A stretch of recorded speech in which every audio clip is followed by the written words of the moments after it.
Hello students, welcome to EPG Pathshala. I am Dr. Surya Prakash Upadhyay from IIT Mandi. Today we are going to talk on module Urban Decentralization or Municipal Arrangements from paper Sociology of Urban Transformations. So students, let us see what we are going to learn in this module. So this module aims to introduce themes of urban decentralization in India and its changing contours in an era of globalization. In the larger context of globalization, the retreat of the state from traditional functions and greater involvement of non-state actors like market players and civil society organizations, good governance and citizens' participation are also discussed in this module. It provides an overview of the 74th Constitutional Amendment Act 1992 and the Industrial Township exception therein. Certain words you might have heard regularly, such as good governance, participatory governance, decentralization, power delegation, financial inclusion, and these have become a kind of buzzword in the recent past. What do these terms indicate to? How are they employed? What mechanisms or instruments are used to translate these ideas in actual practice? And lastly, in actual, how do these terms unfold? Therefore, in this module, we discuss urban decentralization and municipal arrangements in India. The aim of this module is to understand decentralization in the larger context of globalization, the retreat of the state from traditional functions, the greater involvement of non-state actors like market players and civil society organizations, good governance and citizens' participation. In the globalized scenario, the state is transforming itself. It can legitimately transfer power or sanction new powers above it through arrangements between states to establish and abide the norms of the international government. At the other end, it can allow constitutional ordering within its own territory in respect of the relationship of power and authority between different levels of government and civil society, which is best described as localization. Turner and Hume consider delegation of tasks to non-actors, or rather to non-state actors like non-government organizations, as a form of decentralization. Decentralization is essentially a process taking place within the state with either administrative or political overtones, and involvement of other organizations could come under the banner of public-private partnership. Decentralization is often seen as a virtue and advocated by many. Neera Chandok, for instance, offers the pluralization of state theory. She explains that pluralization replaces the bureaucratic, hierarchical and overloaded structures of decision-making with a multiplicity of agencies that can respond immediately and efficiently to problems. For instance, institutional innovations like public-private partnerships could be an example of pluralization of the state. Further, the decline of the state is accompanied by increasing attention towards civil society institutions, by which organized interests seek to influence and engage with state institutions. This vision of decentralized, people-centric governance resonates with those that have happened globally, especially locates the emergence of the concept of decentralized urban governance in the 1990s, following the 1992 Earth Summit in Rio de Janeiro and the 1996 Habitat II conference in Istanbul. This was a time when local government faced a movement towards fragmentation and more differentiated forms of governance, that is, local government became urban governance. The impetus for such changes came from financial restrictions on lower levels of government, especially in the European countries. Local governments, in turn, responded by contracting out services to private producers, devolving responsibilities to the voluntary sector, and developing basis of internal competition directed more towards the efficient use of restricted financial resources. So, having discussed some of the aspects of decentralization and good governance, so let us see what is the constitutional framework of decentralization in India, in urban India. According to the Constitution of India, urban development is the responsibility of the second-tier state level. Therefore, the central government can issue directives on urban matters, but it does not have the power to legislate. Only state governments in India have the power to legislate on urban development. Despite being state subject, it was the central government in New Delhi that initiated and supported most of the urban development programs, especially under the 5-year plans. The 74th Constitutional Amendment Act 1992 conferred constitutional status on urban local bodies, such as municipalities, which were provided with elected councils and constituted the third tier of government, other two being the central government and the government of each state of the union. This act also allowed for participation of women and weaker sections of society through reservation of seats, because 1/3 for women and for the scheduled caste and tribes in proportion to their demographic weight in the population of the corresponding constituency is reserved for these groups, and is also transferred to the urban local bodies the responsibility for urban development, and that is in particular of providing urban infrastructure and services and mobilizing the required financial resources through taxes, levying of users' costs, and attracting of private national and foreign investments. Article 343, 74th Constitutional Amendment Act has stipulated the criteria for 3 types of urban local bodies. They are municipal corporation for larger urban area, such as Mumbai, municipal councils for smaller urban areas, such as Lucknow, Nagar Panchayat for an area in transition from rural to urban. It lists 5 criteria for constituting urban local bodies, namely the population of the area, the density of the population therein, the revenue generated for local administration, the percentage of employment in non-agricultural activities, and the economic importance.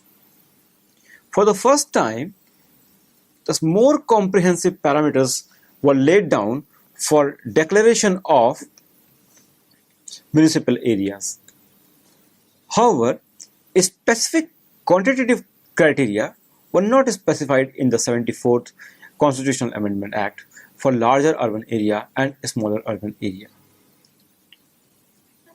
Let us see some of the aspects of decentralization and participatory governance at the ward committees through the angle of ward committees and area sabhas. To allow the citizens proximity and participation in governance, the 74th Constitutional Amendment Act provided for the formation of ward committees. These were committees at the level of municipal constituencies consisting of elected representatives, municipal officers, and representatives from civil society organizations to deal with local issues. Nanan and Board note that the functions and powers allotted to the ward committees have led to changes in power in the urban local bodies between the executive wing headed by the municipal commissioner and the deliberative wing headed by the mayor. Ward committees give councillors more authority over the ward officers who represent the executive wing, while respect to planning and implementation of larger works in the ward area, ward committees can play out an advisory role. Shiva Ramakrishnan points out that only in states like Kerala and West Bengal have ward committees been functioning in a participatory manner for over a decade. In other states of India, ward committees have hardly been formed, and where they exist, they are usually large and formed by clubbing together many wards, which ultimately defeats the purpose of proximity to citizens. Ward committees are institutionalized mechanisms for meaningful interaction between citizens, councillors, and ward personnel for redressing grievances and promoting good governance at the local level. They also provide spaces for citizen and civil society organization participation. However, in practice, it is the municipal councillors who have used these spaces to access the urban local body in a situation when they fail to win municipal elections. Moreover, civil society participation in the ward committees is narrowly defined, as civil society organizations can be nominated as members of the ward committees to put forward proposals and suggestions, but not permitted to vote. It is the municipal councillors who nominate civil society organization members. Therefore, here also nepotism prevails. In a situation where civil society organizations are either unable to enter the urban local body through the ward committees or choose to disregard them, forging partnerships with the executive wing of the urban local body serves as a viable alternative. Through the Jawaharlal Nehru National Urban Renewal Mission, that is called JNNURM, the Ministry of Urban Development in New Delhi has directed state governments across urban India to enact a community participation law as a mandatory reform in urban governance. The ministry has also drafted a model law as a guideline.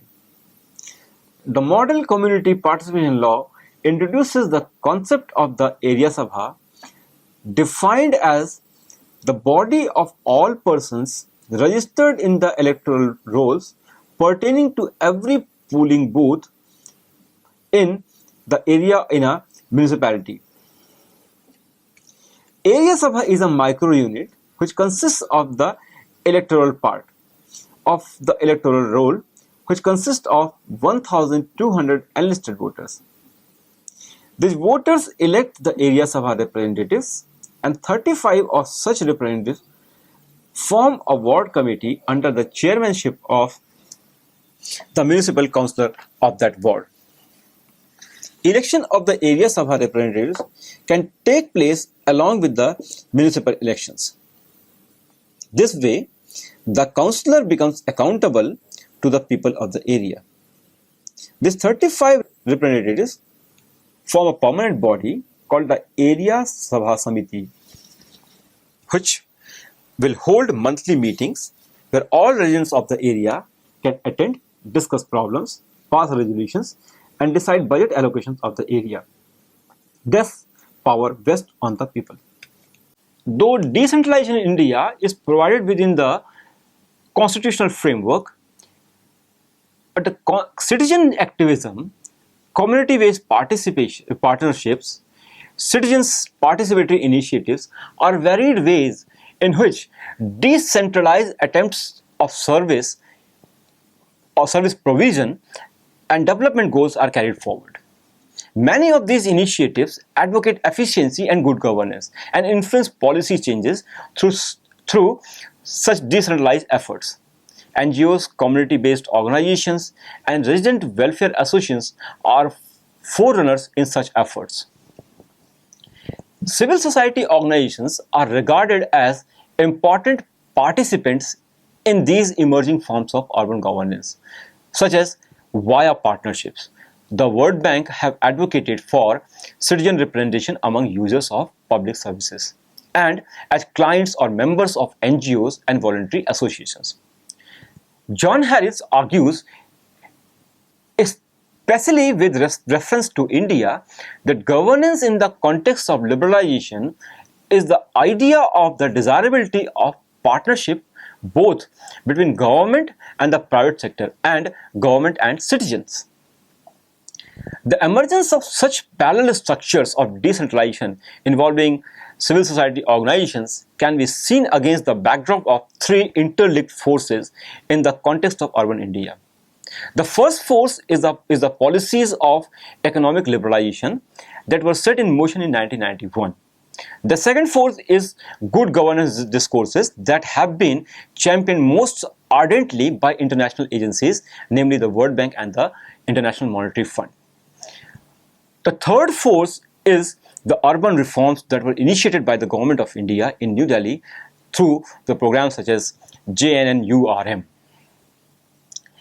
So these three forces have independently or conjointly led to changes in urban local governance across India, and these are variously described, such as public sector restructuring in accordance with the standards of the new public management, wherein private sector participation and the rise of new forms of service provisions based on multi-stakeholder arrangements, or the depoliticization and commercializing the functions of the institutions of governance, avoiding political interference and promoting greater efficiency. Similarly, it is also being seen as the promotion of a corporate-led economy or a market-based reform or a new managerialism in local governance. Kennedy notes that the outcomes of India's new policy regime are not only the product of impersonal market forces, but they are also the result of endogenous political strategies acting in conjugation with the territorial reorganization of economic activities at various scales, ranging from local to global. In contemporary India, there are many examples of decentralized participatory experiments that claim to have brought the citizen and government closer and more responsive. For example, the Bhagidari initiative in Delhi, Proof in Bangalore, Advanced Locality Management, that is ALM groups in Mumbai, elite citizens groups like the Bangalore Action Task Force in Bangalore and Citizens Roundtable in Mumbai also have implications on the questions of inclusion and accountability. In this section, we discuss the Advanced Locality Management Partnership of Mumbai and the Bhagidari Partnership of Delhi. The ALM model in Delhi, for instance, was first experienced in 1996 through a pilot project in residential colony of Joshi Lane in Ghatkopar East. That is a kind of a suburb in Mumbai. And ALM is an identified area or locality whose residents and users have committed to improve the quality of life in close cooperation with the municipal authority of Mumbai. An ALM covers a neighborhood or a street with about 1,000 citizens and is registered at the local municipal ward office, which appoints a nodal officer to attend to citizen complaints. Most of the prominent ALMs in Mumbai have guaranteed to larger issues like the branding of localities, as in Malabar Hills, or the holding of festivals, as in Chembur and Bandra, and the formation of larger federations like the Juhu Citizens Welfare Group and the Malabar Hills Residents Association, in order to gain more visibility. The government of Delhi initiated the Bhagidari, that is, citizen government partnership in 2000 between government agencies in the National Capital Territory, like the Jal Board and the Vidyut Board, and neighborhood associations, that is the RWAs, the Resident Welfare Associations, Senior Citizen Association, or Market Traders Associations, in order to develop some kind of citizen government interface in the management of local affairs. It was envisaged that by consulting these organizations on specific schemes and by promoting their interaction with municipal or officials concerning the maintenance of civic infrastructure, and by entitling them to a role of supervision of local works, the local government would become more responsive to the needs and views of the people. The Bhagidari scheme ensured its own visibility through regular announcements in the press. Harris describes how the Bhagidari partnerships of RWAs have gained prominence mainly in planned colonies and other higher income areas and not in slum clusters and other poor parts of the city. These groups are involved in such tasks as securing payment and collection of water bills, electricity meter reading, house tax collection, the supervision of sanitation services, and the maintenance of community parks and community halls. However, Harris questions whether the scheme really does represent partnership or whether it rather involves the offloading of tasks by city government onto local associations. So in an assessment of the partnership, Lama Reval pointed out that the Bhagidari allowed the RWAs to gain more visibility. Through these initiatives, the RWAs popularized issues like rainwater harvesting, problems of civic administration like solid waste management, pollution, house tax disputes, and redressal. A system of awards was also instituted for RWAs for achievement in the above said things. However, the Bhagidari could not cover the slum areas of Delhi, and it also failed to get the active participation of municipal councillors. So what are the implications of this kind of participations and inclusion in a democratic setup? So by now, what we have discussed till now, it is quite clear that decentralization is valorized because it brings governance closer and makes it more responsive to the people and even aims at their participation. This has been time and again proclaimed, whether as part of the good governance, participatory governance, or the decentralization discourse. To that end, several decentralized participatory civil society partnerships have already been taking place both globally and in India. Some of these initiatives have been discussed in the last section.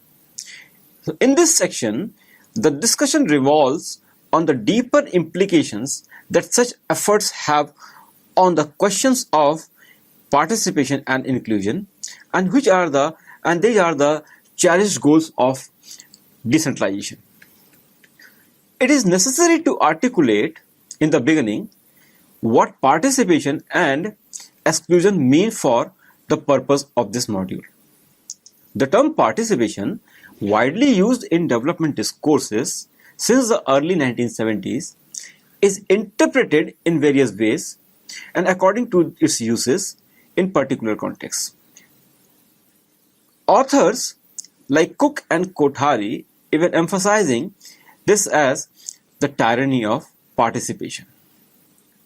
For the purpose of this module, the term participation is essentially understood as how ordinary people gain political agency, and something which was described by Cornwell and Brock. Also, the varied and the contested ways in which participation is practiced in real life situations. Using examples of decentralization, this module just explains how participation unfolds in the urban context in India. The term exclusion also have varied meanings depending on its usage in specific contexts. In this module, the word exclusion is used both in the political and sociological sense. In particular, it describes the political exclusion of lower socio-economic city residents, like slum dwellers and street vendors, from the decentralized units of governance created by decentralized initiatives like ALMs and Bhagidari. This political exclusion is in turn linked to the sociological variable of class and that of status that derives from class.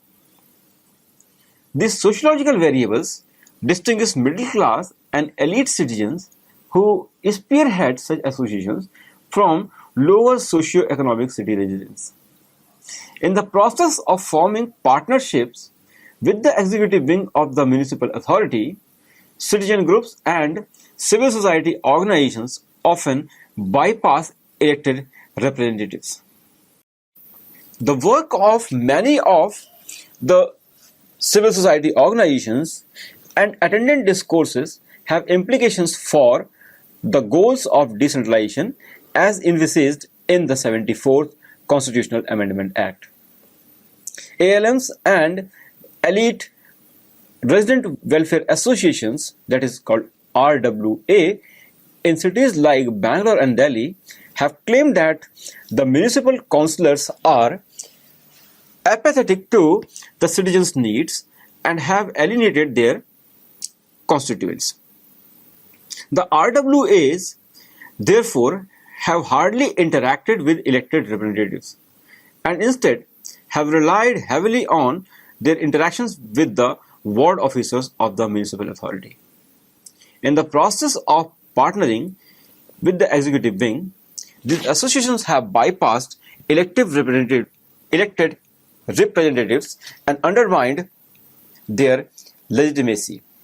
In Bangalore and Hyderabad, citizen initiatives and partnerships have excluded elected representatives. And for the Bhagidari partnership in Delhi, administrative efficiency preceding electoral accountability defeats the goals of strengthening local self-governance as envisaged in the 74th Constitutional Amendment Act, as one of the goals of the amendment has clearly been to vest more power with the elected representatives or municipal councillors who represent the people of the locality.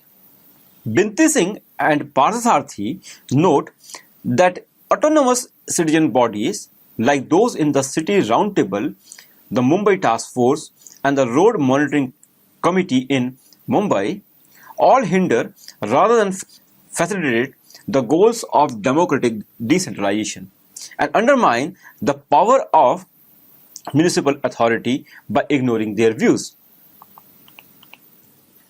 So let us take some of the cases from industrial townships to understand the privatization of municipal functions.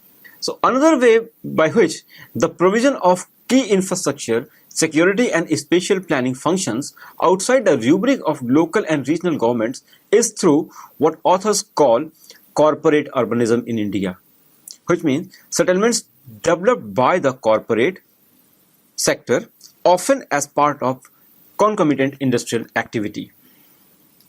In her analysis, Sood explains that the legislative foundation for these new forms of corporate urbanism lies in the constitutional provision of industrial township, incorporated as an exception to the representative municipal framework, envisaged under the 74th Constitutional Amendment Act.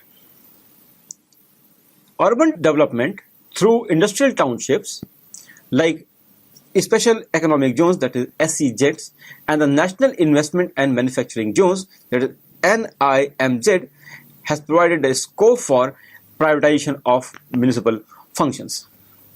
Key functions of local governments, namely executive and representative functions, infrastructure and services provision, urban planning, and security, have been entrusted to public players in the case of SEZs in India. Asima Sood cites the examples of states such as West Bengal, Maharashtra, Tamil Nadu, Jharkhand, and these states have adopted the industrial township exception in their own municipal acts and SEZ framework.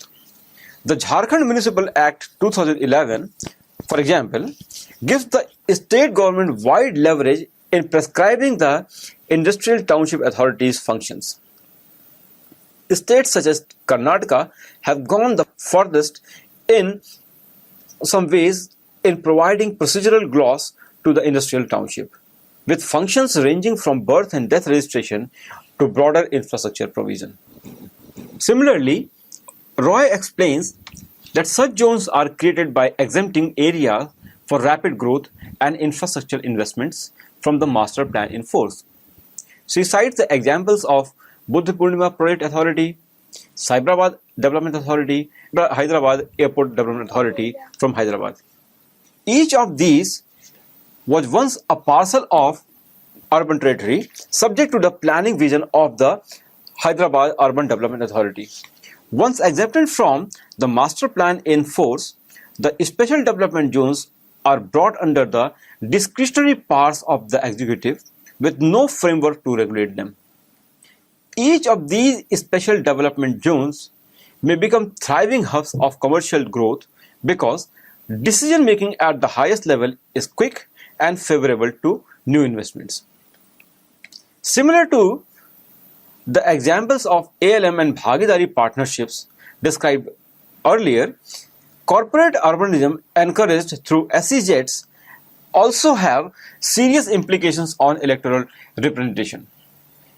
In the industrial township model, as Sood explains, non-representative governance mechanisms enabled by the constitutional provision and its state adoptions run against the spirit of the 74th Constitutional Amendment Act, which has otherwise attempted to introduce more democratic forms of governance. So, students, let us summarize what we have learned in this module. In India, the 74th Constitutional Amendment Act 1992 provided the constitutional framework for urban decentralization. Decentralization is also valorized within the good governance discourse, pluralization of state theory, market reforms, and privatization of urban infrastructure and service provision. The idea is to make municipal authorities self-reliant so that they are able to generate revenue. Citizens' partnership initiatives in decentralized governance like the ALMs in Mumbai and the Bhagidari in Delhi are outside the parameters of the 74th Constitutional Amendment Act.